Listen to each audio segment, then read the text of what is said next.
I'm so blessed, I feel like I'm high. Oh, because I'm so up right now. What a time to be alive, yeah. Come too far, I work so hard, that's why I'm just sliding through the city, feeling so good that I feel so good. Ain't got a worry in the world, can't nothing kill my vibe. Sliding through the city, feeling so good that yeah. Ain't got a worry in the world, can't nothing kill my vibe.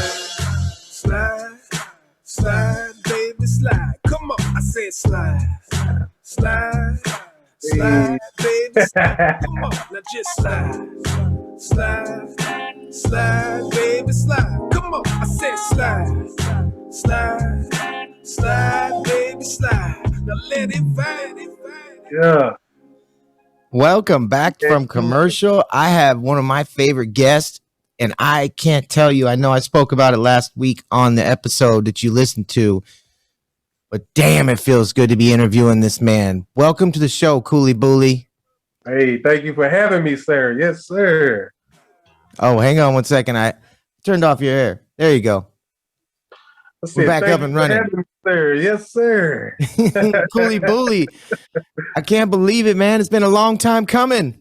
Man, it really has. It really has. Damn, dude. And if y'all didn't know this, but that's one of Cooli's songs called Slide, and it's one of my favorites, to be honest. You know. Man, I think that's one of my favorites too, for sure. You know, it speaks the truth, just like your music. The reason why I wanted to interview you, and I know you and I've talked about this before, but right. I want to interview you because your music is fun. And there's no artists aren't having fun anymore. It seems like there's just negative shit all over the place. Yeah. That's my motto is you can't have funk without fun. That's right. That's right. And that's a great motto, man. I mean, seriously though, that, you know, why don't you do this? Why don't you tell the fans, first of all, how did you come up with the name Cooli Booli? Cooli Booli, man, you know, I used to go by Country Boy back in the day. So we were running into a lot of branding issues and stuff like that. So I had like the CB brand, and, you know, I came up with a whole bunch of crazy ass names, you know, just all kinds of crazy names. And I wasn't liking any of them. So, you know, I just kind of put it on the back burner. And literally one day, like I was taking a nap, and I don't nap usually, but I took a nap, and it was like this voice came to me. It was like Cooli Booli, like it was like some mythical, you know, I don't know, magical. So it like literally came to me in a dream. And I'm originally from Louisiana, so like Booli in Louisiana is, you know, like when you go to a party and you get that punch and you don't know what's in that punch. Okay. But it gets you toe up, you know what I'm saying? Yeah. You just have a great time. That jungle juice. So it just fit. It just stuck. So yeah, we came up with it like that. Nah, I never knew that. See, you learn something new every day. There you go. Damn. Yeah. Well, I mean, you can't say the name Cooli Booli without like smiling at least. It's, you know, it's fun. That's what I'm, you know, like we can't take everything so serious. So, you know. No. Yeah. I think that's why your music does that though. Your lyrics, everything is all about the vibe. I mean, you gotta have a good time, man. Life's too short. You know what I'm saying? So. It is, and a lot of people say, especially in the industry that you're in, because it is a hard industry. But a lot of people say that your vibe and your music is what carries you to the top. So you know, people can feel that. So like in your music, like when I was listening to your music, you know, I listened to it a lot, but jamming down the freeway, I'm vibing the whole way wherever I'm going.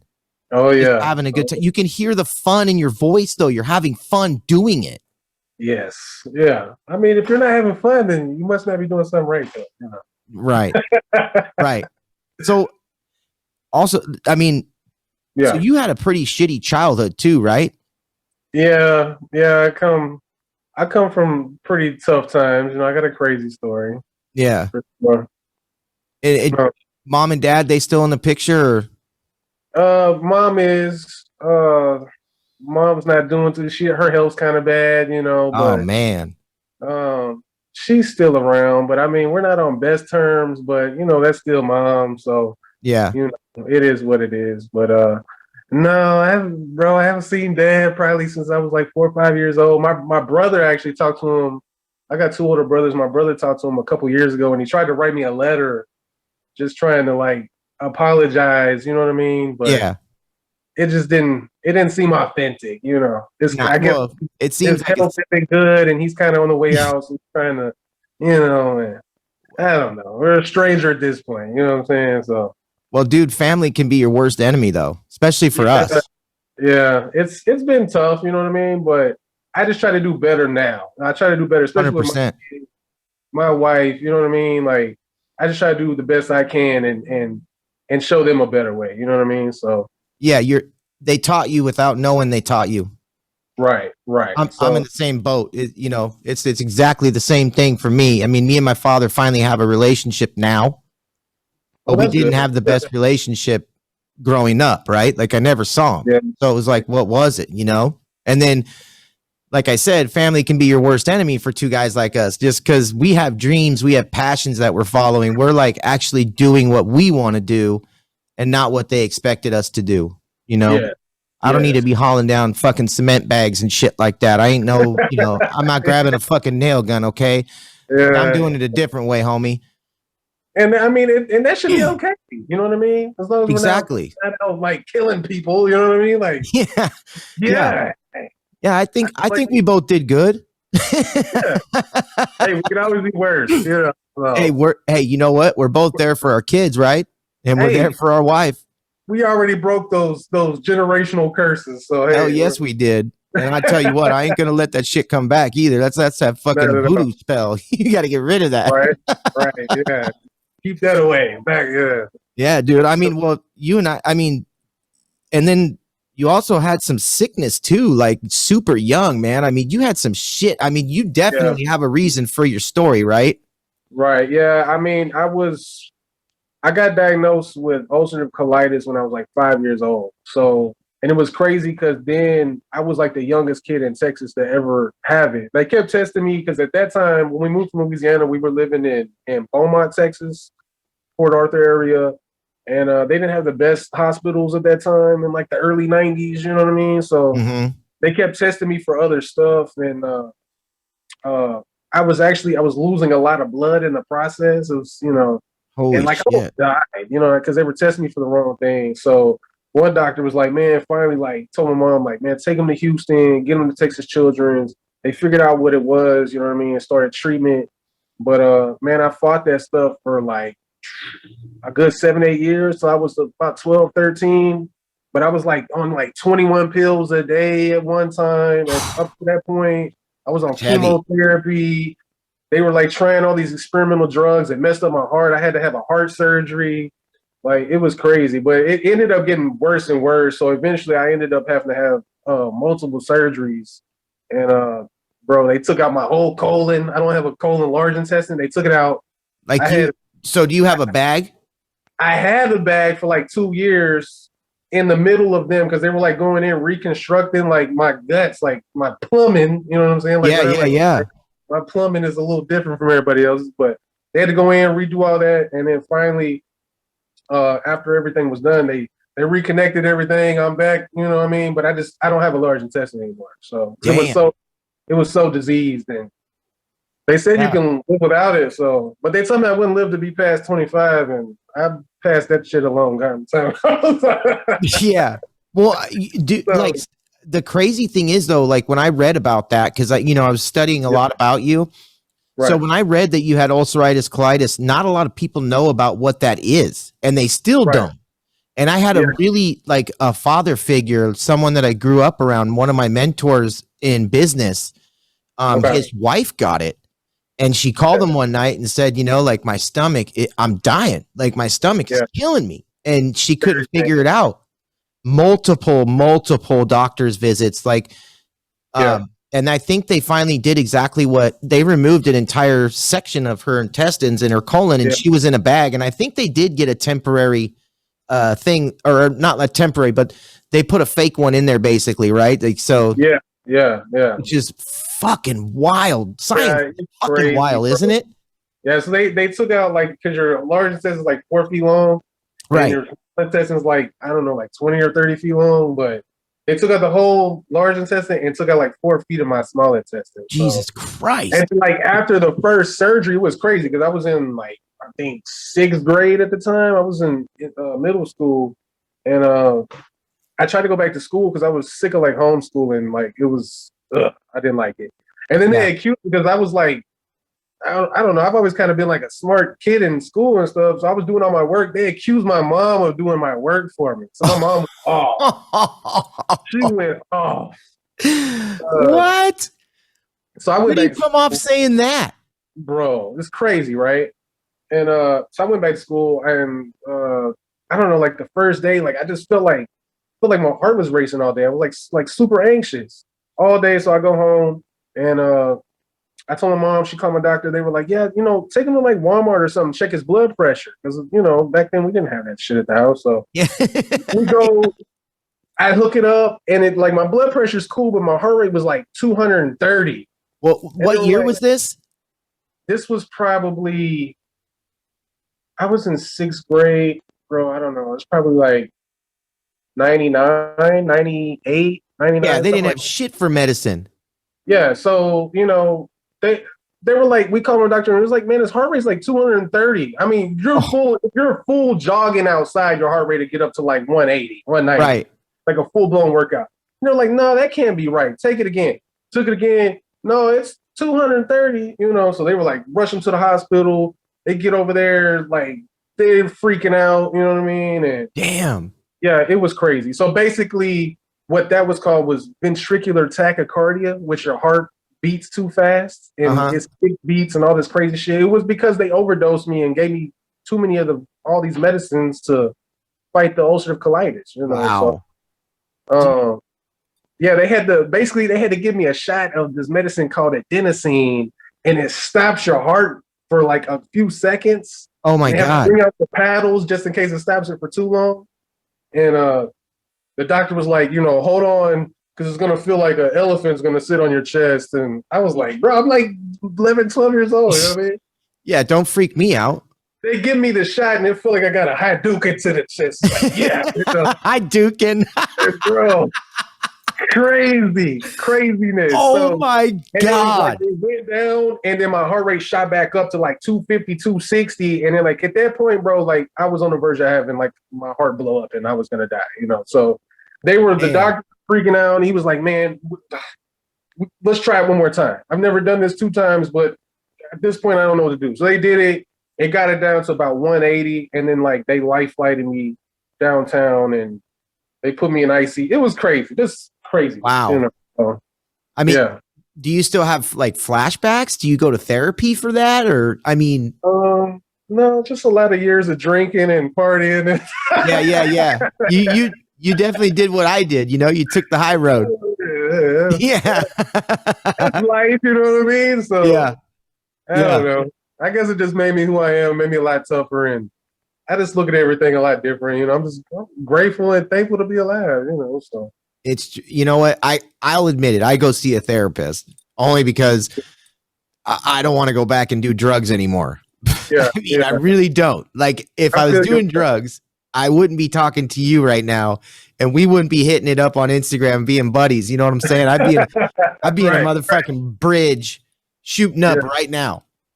Right. I mean, there's still shit that I tell my mom to this day, like, like it's whatever. I mean, our relationship, I don't think she ever forgive me, but that's okay. Like time will heal itself. But I tell her I do I'm like, hey, I did do heroin. She's like, no, you didn't. I'm like, I did, Mom. Yeah. But dude, it's crazy, bro. Like you didn't really even have a childhood, though. I mean, if you think about it. I was like, and I was the baby too out of my brothers. I only got 2 older brothers, so it was kind of crazy because I was like really forced to like grow up early. I didn't really get to experience a lot of kids, and by the time I did get well and finally started recovering from that, then I was like a teenager and I was 13, 14. And then, you know, my mom was able to go back to work more full time. So it's like my brothers are gone. Yeah. My mom's at work. I'm finally well. So yeah, I just it's kind party of time. Yeah, I went crazy, you know. So yeah. Well, I mean, what's that saying they say where sight unseen? Yeah. Right? Like no one's paying attention to me, so I'm gonna lash out. Yeah. That's crazy, man. It's just hard to think that you could have that kind of a lifestyle. And then when you listen to your music, you don't hear it. Like you know, that type of lifestyle leads to like a Nirvana song, dude. Or like Soundgarden, right? I mean, I used to make darker music, you know what I mean? Like, I used to be in a bad place for a while just because I just felt like nobody cared. And especially, like, a lot of people don't know, like, even my wife, you know what I mean? Like, we have an interracial relationship. We've been together since we were in high school. And that was hard for a lot of people to understand, you know? Gotcha. So, you know, that was even hard. And my family didn't understand that. And my music thing. So it was like, I was kind of always like, I felt alone anyways, you know, so. Like the black sheep. Too, yeah, definitely, you know, so it got to a point I started getting in trouble a lot in high school, you know what I mean? It wasn't because I wasn't a bad kid. I was just, you know, like for instance, I didn't have money to go to prom. We wanted to go to prom. I didn't have money. I was working. I was mowing yards and shit, you know what I mean? And yeah. I just wanted to try some stuff. So, bro, being a young, dumb kid, I stole some jewelry out of Foley's, which is like now Macy's, you know. And I got away with it at the one spot. Then we went to another mall and I got caught. You know what I mean? And I was just trying to do that because I wanted to go buy badass tux for prom. You know what I mean? Right. I wasn't hurt anybody. And, you know, I got in trouble and stuff, but it was like after that kind of like spiraled everything. And, you know, my mom caught me smoking weed and stuff. Oh, yeah. You know, so she was like, look, I can't handle this. You know, you got to go. So I've been on my own really since I was like 17 years old. You know what I mean? Yeah. I just made a way. But like I said, I was in a dark place for a little while, you know, especially like my early 20s. I didn't feel like anybody cared. So I was really going hard and doing stupid stuff. And, you know, I think that's like kind of at the height of that. That's when, you know, I was in some situations that I shouldn't have been in. And I spoke out about like when I got ran over, you know. Yeah. What the fuck? You got ran over by a fucking Denali, right? Yeah, a Jeep. A fucking Jeep. A Jeep Grand Cherokee. The only thing that saved my life because the damn Jeep wasn't 4-wheel drive. It was a 2-wheel drive Jeep. Oh. So I was just doing stupid shit. Where did it go over your body? Like, where did the car when it hit me, because I was trying to get away from the situation. Yeah. And when it was raining that day, and it was like 12 o'clock at night, you know, and I tried to hurry up and do a juke move, but I slipped, and then the truck literally hit me, and it hit me the front passenger wheel. It like hit me in like my torso. Oh, and it was like, you know, I was holding on to the bumper trying to pull myself out, but the tire kept trying to, you know what I mean? Yeah. The dude drugged me like probably, I think they said like almost 400 feet, like 400 feet around this parking lot and almost out into like this busy strip, 1960s, like a big busy strip on the north side of Houston. And there was a parking lot. There was some lady that was at a restaurant. I don't want to say all that, but yeah. There was some people going in. There was some old church ladies in all purple, and they were like, you know, waving the guy down. So the guy stopped and got out with a gun, literally like gonna shoot me. And like at that point, you know, I was so on all kinds of drugs and drinking, and I really didn't. Dude, let's do it. What are you waiting for? Let's go. Yeah. And the dude was like, so he left. I got up, bro. I'm like pouring blood. Like I had a big Texas belt buckle. It like shaved the whole Texas off of it. Like wow. Weekend. And then I'm kind of like in and out of it. So ladies like laid me down, I guess, and they're like praying over me. And then next thing you know, like detectives and cops showed up, and like I passed out. Then I had like, you know, I had a bunch of money in my pocket and some other stuff, and they took everything, of course. Then I woke up. I like passed out. Then I woke up and I'm like handcuffed, feet and ankles in life flight. And I'm like, I can't breathe. I'm like, man, y'all help me. Like, I swear my ribs is crushed. You know what I mean? Yeah. Like, I can't breathe. And they're like, well, we can't give you anything until we get to the hospital and you talk to detectives. And I'm like, man, fuck that, man. Like, yo, I'm dying. Like, help me, please. So I pass out. I wake up and there's like a room, 20 doctors, nurses, everybody's working on me. Then, detectives showed up and it was crazy. They were grilling me and I was just like, look, I've let these people save my life. I can't tell you shit right now. I don't know anything. If you got all this evidence, whatever. So, but they didn't have enough. Do what you got to do. Hey, but make it interesting though. You need to make a movie about this. We definitely should. Steven Spielberg, give me a call. Let's go. Right? Yeah. Dude, well, I mean, okay, so now that we're through the hard stuff here. Okay, so Cooli hit the hard shit for you guys. So you guys need to give him some fucking love because that's some hard shit to go through. Let me tell you. I'm here. We both just had a therapy session for y'all on the show. Yeah. But let's talk about how you got into music. I mean, like, how did that all start with all this shit around you? I mean, it had to be like, it had to be an outlet, right? I mean, you went that way because comedy for me, I was always into comedy movies. Like, I was always the guy that, they wanted me to take shit seriously, and that's why I was a black sheep, and I didn't. I wanted to laugh. Right. And that was my it was my curse, and it was also my success. Because now look what I got now. Like, this is my show, and fuck, I'm interviewing, guys that are recording albums and shit, this is the greatest job in the world, dude. But like, absolutely. Like, how did you get into it though? I mean, like you said, it was definitely an outlet. You know what I mean? I wanted to, especially after I kind of like beat my sicknesses, I really wanted to play football. But my mom was like, no way, you're playing football. Like, you done been through too much, and I done spent all this money on doctor's bills. Hell no. We don't need no brain trauma either. Yeah, like, come on now. You've touched every major organ. Let's not go to the brain, son. Let's leave that part unscathed. So many surgeries. No, we're not doing it. So, I tried ROTC for a while, and that wasn't my forte. So I was like, let me try band or something, because band was technically at that time, it was also an elective where I could pass PE without doing PE. You know what I mean? So, here we go. So. Hey, and you know what? Don't you motherfuckers on the show, all you listeners, don't you try to act like you didn't take the short way out, you son of a bitches, because I know you did. Trying to do PE. Come on. Hey, we all know for a fact when the fucking coach came out in them bike shorts with his fucking chew can in the back pocket and said, go run a mile, every one of us was like, fuck you, I ain't running no mile. Man. I thought we were chilling. In middle school, our PE teacher was Coach Head, and I swear to God, his first name was Richard. I promise you on everything.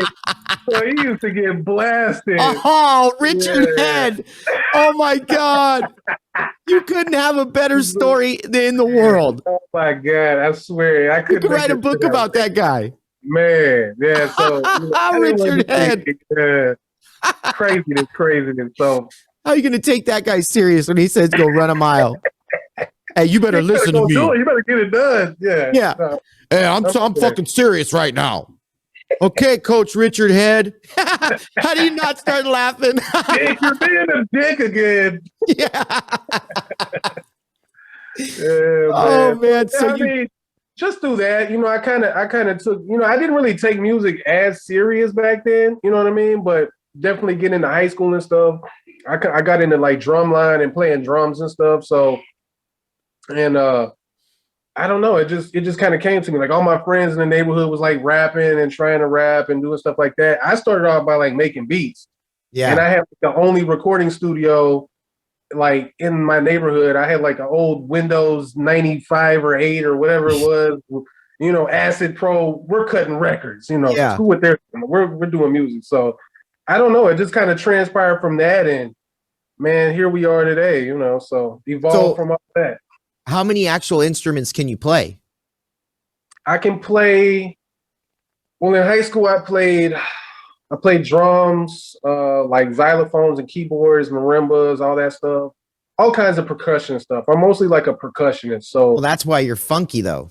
Yeah, because that's why. And like, if you listen to my music, I have a lot of percussion. You're gonna hear a lot of percussion, a lot of cowbell. Yeah, I got a fever. Well, hey, let's listen. Hey, real quick, let's give the listeners a taste. Okay. So, Cooli just released a new single. It's called Dance. Why don't you tell them about that? Dance is a new single we just released on February 26th. It's produced by Mall Magic. He is a producer engineer from the Delaware tri-state area. Really dope guy. And it's featuring the big homie, one and only Wands. If you don't know who Wands is, he's a big Grammy winner from the song Thrift Shop with Macklemore that did huge things a few years back. And we linked up through the grapevine, and Wands blessed this track, and it just became a great record, man. Feel good, dance. Let's do it, man. Let's jam it. Here's Dance, guys. Hey Magic, what you done did? Top floor. Have a nice day. Yeah, man. Yeah, man. I love it when you do that. Yes, sir.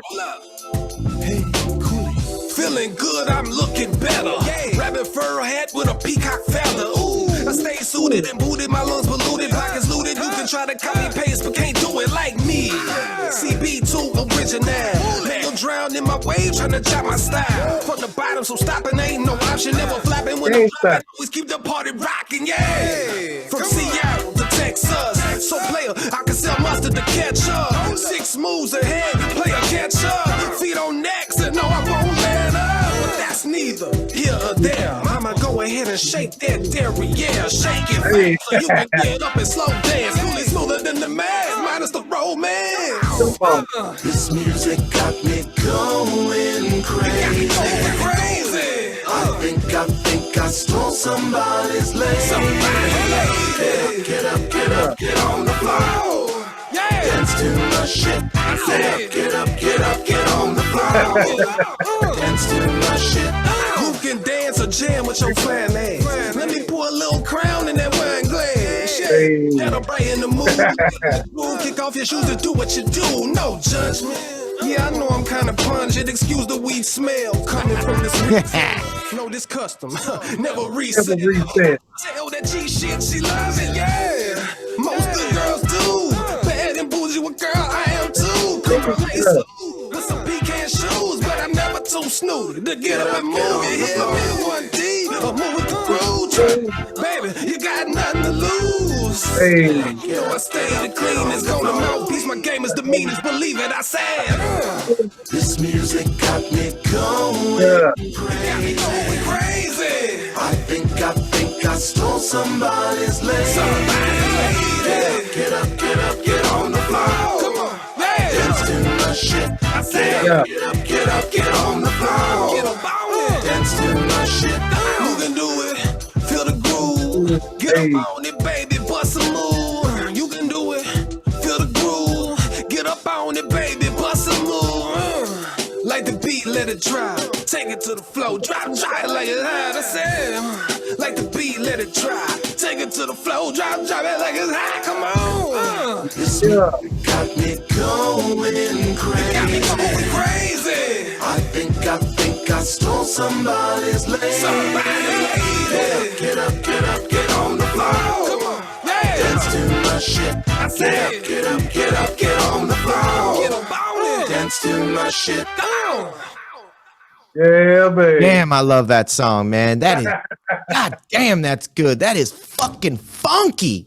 Yeah, man. You got a hit, Cooli. I appreciate it. My boy. Also, shout out to my boy Glenn Holdaway. He is from Long Beach. He played those horns for me. He's in a badass reggae band and stuff out there. And man.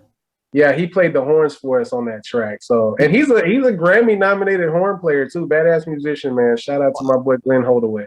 You can tell though. I mean, you can tell.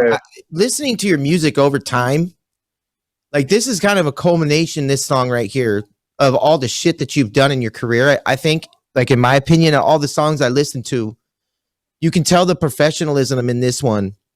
I mean, I'm not saying that the other stuff wasn't professional. I'm just saying that this shit is fucking fire, dude. Yeah. Like the last albums you've come out with, like 2020, 2021, Bare Knuckles and all that shit, dude, it is fire and it's fucking funky, and funk is coming back, dude. Yeah, it really is.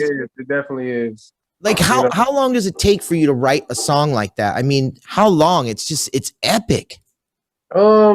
I don't like with dance, bro. Like I'm serious. It like literally wrote itself. My boy sent me the track and I heard it. It didn't have the horns and stuff on it. It was a little bare at first. So we added a lot of elements, and he had a hook on it. And then he said, man, we were talking to Wands at the time. He was like, maybe I think I can get Wands to sing this hook.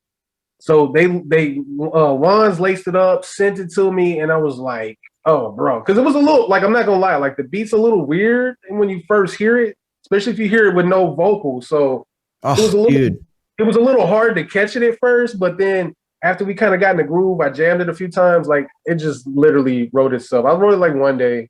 Damn. I recorded it later that week. It just came together. It felt good. Because that's my thing is when I write and I do stuff, like, I don't ever like to force myself to write anything.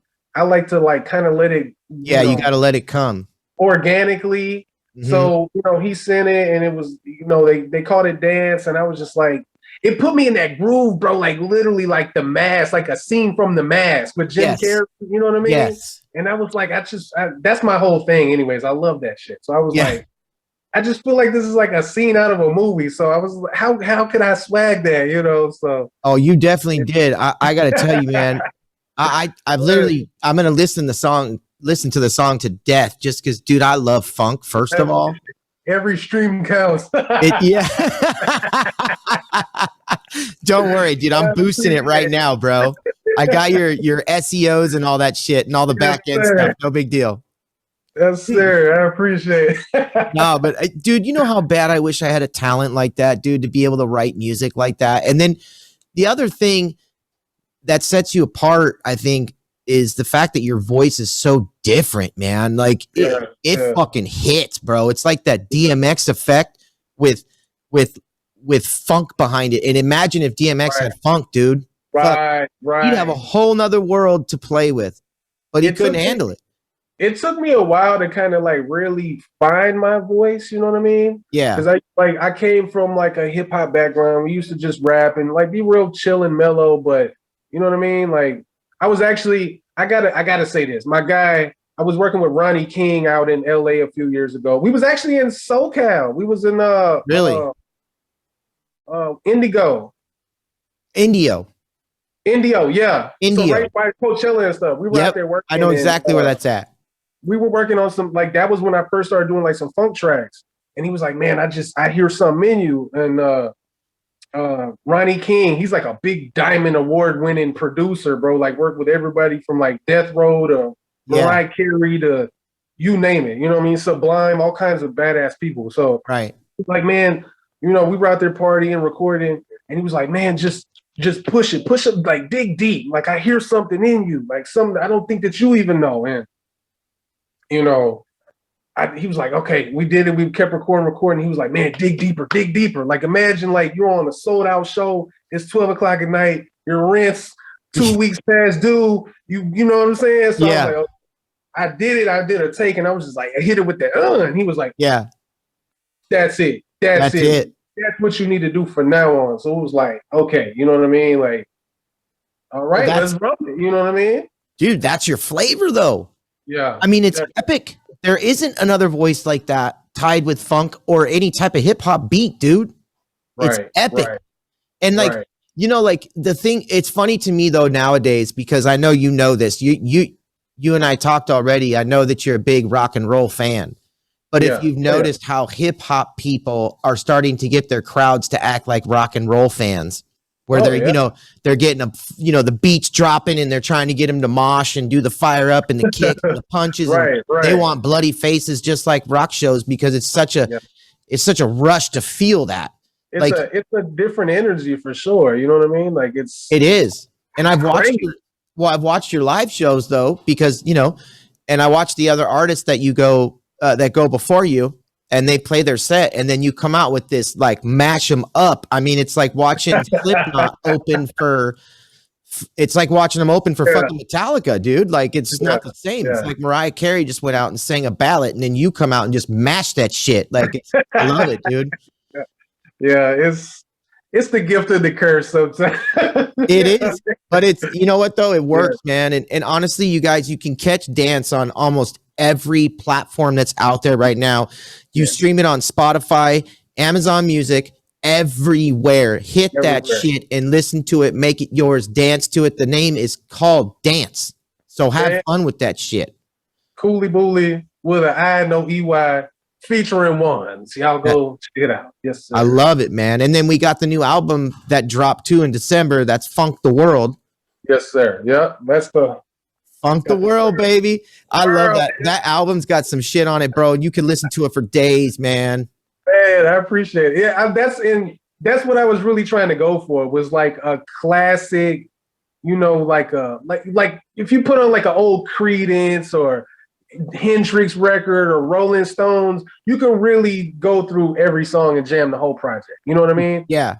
That's what I was really trying to embody, was like a funk project, soulful, but it has all the elements, new, old, hip hop. But really, you can jam it all the way through. It's a party. You know what I mean? It is. It's like a movie. There's like each one of your albums that I listened to was like a movie scene. Each one like takes you through a separate role that you can feel the energy in it. You know what I mean? Right. Like whatever fun you're having. Yeah. I don't know if anyone's ever explained it to you like that, but that's what I picked up from it, It's crazy because even like with Funk the World, so I got a studio in my house, and the studio was like right next to our kitchen. Yeah. So like literally I was making tracks, producing tracks, and we're just jamming with the kids, cooking dinner, me and my wife, maybe having a couple drinks and stuff. And we'd literally come up with the parts of the song, and then I would go and record it. You know what I mean? Yeah. And we're just having a good time. Like that's basically, so that's why you can feel it. We were partying the whole time we made it. It just came out. Man. Yeah, it was definitely a lot of fun. So there's Dance. I personally, if you don't mind, I wanted to go over just one more song. I was gonna go over Trill Never Die, but I want to go over this one more because this one fucking hit me. Okay. And it hit me in a way that was like, I actually looked at my wife and I was like, damn, like, yeah, I think for every artist, dude, like, we all have that self-doubt, and we all have that like feeling of like where you're like, fuck, maybe I'm not good, like shit, like, and then it's followed by a quick compliment, where you're like, shit, it's like a golf shot, you go play golf and you suck all day and you hit that one good shot and boom, you want to play 9 holes tomorrow. Right? Yeah. It's the high you get, because we don't perform in front of people all day long, especially the fact there's no live music, fuck, dude, it's hurting even the fan right now, and it's got to be hurting you too. Absolutely. Absolutely. But, the song is called Long Time Coming. And I'm gonna let the fans listen to this. You guys listen to this song. It's almost basically a cappella, so you really get to hear Cooli's voice. And this is the shit that I want you guys to listen to. It rung home. So this is Long Time Coming.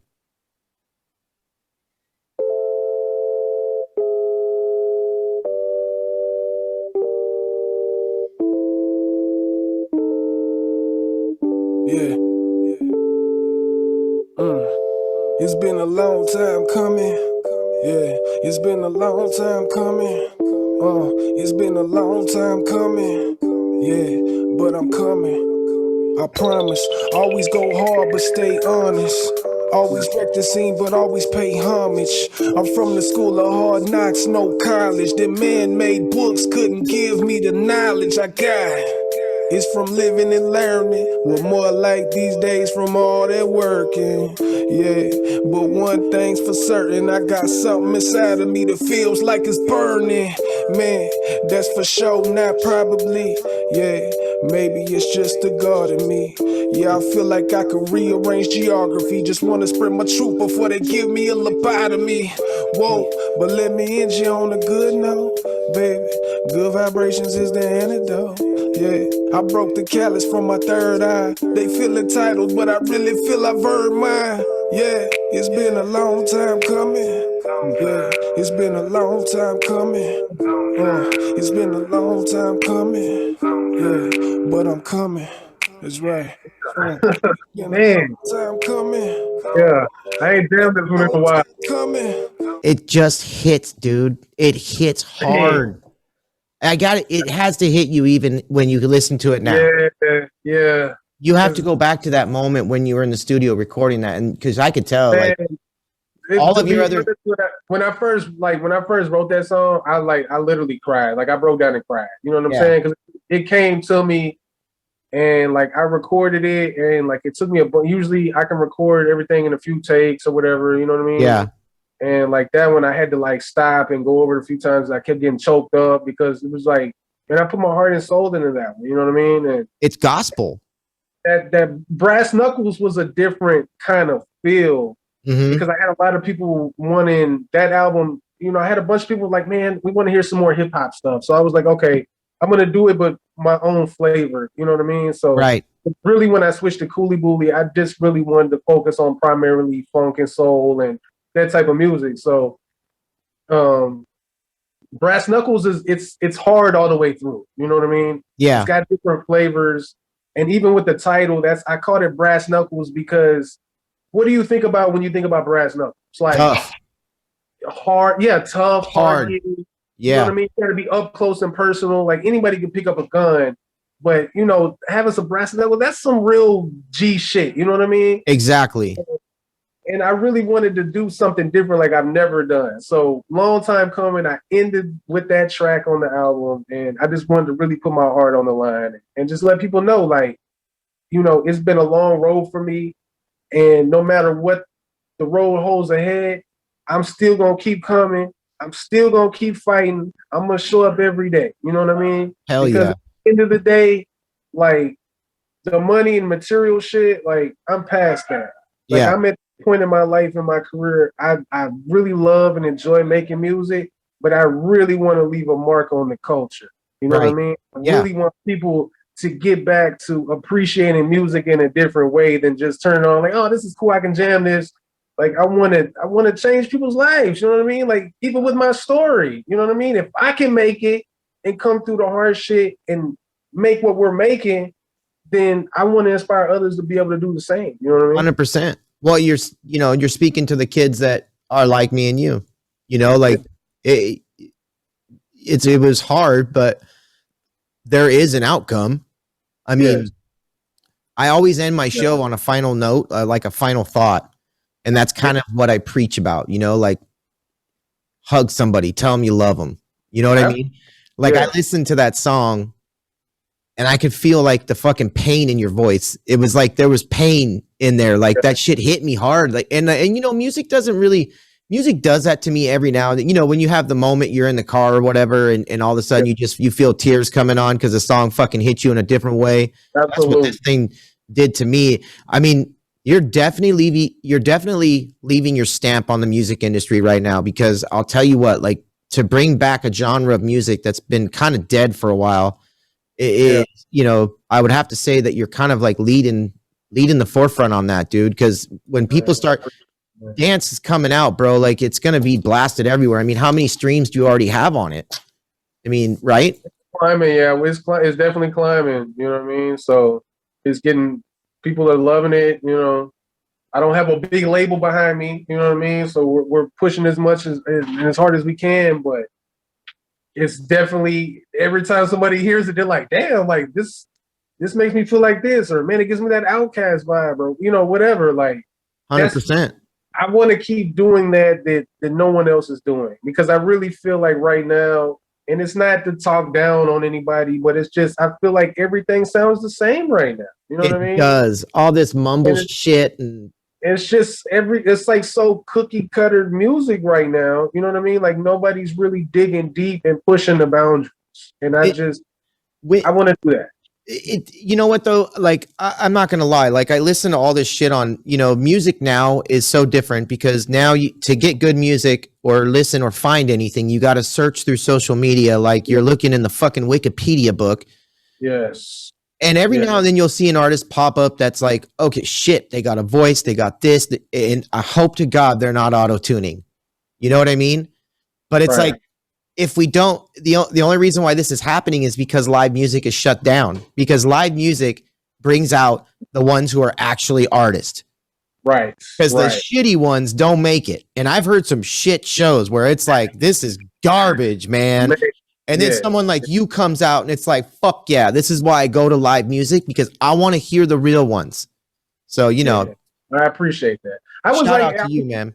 Man, I was in a heated discussion on Facebook earlier, and I didn't even mean to piss anybody off, but I mean the topic was, and I don't want to say any names, I don't want to stir up shit or anything, but it's like they're talking about live streaming performances with hip hop artists, but they want you to bring your tracks with the vocals on them.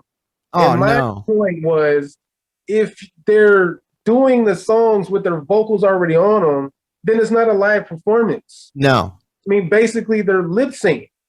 So they're, oh, well, no, blah, blah, blah. And it's just like, no, like I stand up for real artists and real musicians that really do this shit. And we're fighting and we work our asses off. And like, we got to stop settling for this mediocre, lazy talent. Like if you can't show up and play your shit live, if you got a backing track, that's cool. At least come and spit your shit live or sing your shit live. If you can't do that, then you have no business being on the stage. 100%. They just couldn't understand that. They wanted to make a big deal about it. And, I'm the bad guy, but I'm like, no, like we keep settling for this lazy shit. And that's not real live performances. Yeah. Let's call your show a lip sync battle. Like let's let's go wild it out. Let's do that. Like, I'm not hating. Like, do what y'all do. Like, you know what I mean? But I'm fucking hating 100% because I'm fucking sick of it. All this fake ass shit. Like, dude, let's get back to being real, because times were so much better when we were real. Like this dude, you know what? Like, I interviewed this guy, Stale Cracker, bro. The reason why the motherfucker's famous is because he's authentic. The dude cooks food and shit in his backyard, cooks alligators and shit. Same thing. That's dope, man. I'm just saying though, it's interesting. I want to hear the guy that's and the next time I interview you, this is going to be a live show. Cooley's going to put on a fucking live show in his studio for us. Yes. And that's because he can do that. Like I don't have to, he don't have to worry about putting on fucking censorship. And I know I'm going crazy right now, but this is the form of the show, highly irritable, and fuck yes, we're fake ass music. And I'll say it, I don't give a fuck. I'm calling you pussies out right now. It's a little irritating, you know what I mean? Like it's not a little, it is a lot. And it's just, dude, like you know what? Real musicians, bro, like we keep settling. It's like that in period, like in life and 100%. The crazy shit that's going on. Like a lot of people are scared to speak out on what's fucking right. You know what I mean? Like 100%. And I represent real artists and real musicians out here working their asses off. And if you can't show up and really do this shit 100% real, then you have no business doing it. No, the game is so oversaturated already. Like just stop. Like it's whoever can. It's whoever can have the most face tats now. And whoever's fucking fake ass bulletproof vest looks better. Motherfucker, back in the day, I wore a bulletproof vest because I was going to get fucking shot. And I didn't want nobody to know that I was wearing that shit. Right. You're wearing it as you're going to Kohl's and buying it on your mom's fucking charge card and putting a restricted fucking thing across it. Dude, stop. Like, this is crazy. We need real people. It's a big act, and it's, again, I don't knock anybody for what they do, but I come from an era where like real gangsters and real people that really do this shit, we don't really glorify it, you know what I mean? And we're not gonna show you a gun, and if you see a gun, then it's already too late for it at that point. Yeah, you know what? There's nobody needs to talk about this. We don't, it's just it's some unspoken, it's just, I come from a different time though. Yeah. go ahead and incriminate yourself on your rap album with your fake fucking bulletproof vest. That way, if anything ever does happen, yeah, it's like, oh, I don't understand why these feds are not going to. Well, you know, yeah. He just took a picture with 10 pounds and 10, handguns. So I don't know. Shit. Well, dude, you know what? I got to tell you, man, I appreciate you doing this for me. And so do the fans at Highly Irritable. We're fucking blessed to have you on our show and hear some real shit from you. And thank you. I know we only went for 3 songs, but we got to do this again, right? Absolutely. Yeah. I appreciate you guys, man, and all the listeners and your platform. I love what you guys are doing, man. And just keep fighting the good fight, sir. I'm with you. I'm with you, brother. Bring back the funk, dude. Yes, sir. Oh, funk the world. Look at dog. There's my funk. That's for you, dude. Hey, yeah, I love it. Yes. Yeah. And I would have worn my Run DMC hat too, dude. But it fucking looked a little goofy with the fucking headphones on. So whatever. It's all good, man. It ain't a look. It's right here. You know what I mean? That's all it is for me too. Absolutely. So I really don't care, But I just want to say thank you, man, and I do appreciate you coming on our show, and we will do this again. And next time we're in the studio, right? Sure, let's do it. Yeah, man. Hell yeah. All right, man. Hey guys, listen, Cooli Booli, check him out, dude. He's on Instagram. He's everywhere. YouTube. He's got a shit ton of followers on YouTube. You can check out all of his music videos on YouTube. You can stream all of his music on all the platforms, just like the podcast. You can follow it everywhere. Show this man some love, dude. You guys gotta give him love and let real talent be real talent, dude. Push this guy to a level that's bigger than ever because he deserves it. He's been through it, and his fucking music is good. And you heard it now. The world hears it. Let's all just build him up. And I want to say thanks, Cooli. Man, I appreciate you, and I appreciate all the fans out there. And man, let's keep funking this world up, man, and spread some love and some good vibes, man. It's needed now more than ever. So let's do it, man. All right, Cooli. Well, I'll stay at you, bro, and we'll talk soon. All right, brother. Peace. All right, man. Thank you. God bless.